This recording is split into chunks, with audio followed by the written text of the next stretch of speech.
Dell here, and this is kind of an unwrapping, unboxing project that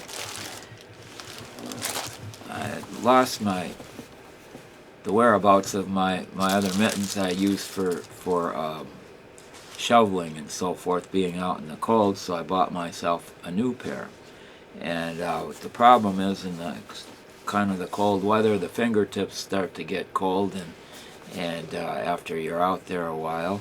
So these are waterproof, and they you can clip them together with this attachment here. It goes on and off relatively easy. You can tighten them up with here, and there's a liner.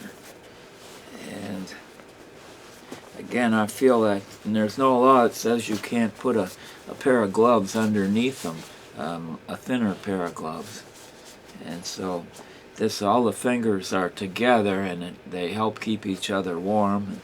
And this part of the mitten here is kind of a tougher material. And so I like these a lot, and I haven't used them yet. And it was about time I got a new pair of mittens. So,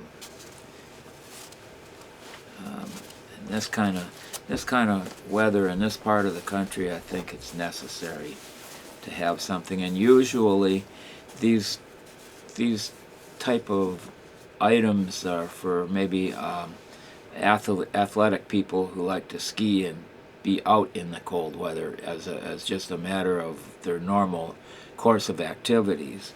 And that equipment tends to be quite expensive. So these were, say, a fraction of what those pros and sports people that enjoy the outdoor winter activities. This was kind of reasonably priced in my estimation. So just I thought it worthy to bring to your attention, because who wants to have to come in the house and then you wait for your hands to thaw out, especially your fingers, and then you got to go back out and do whatever.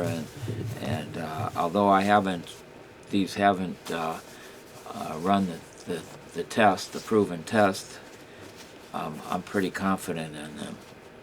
So that's this for now. Hasta luego.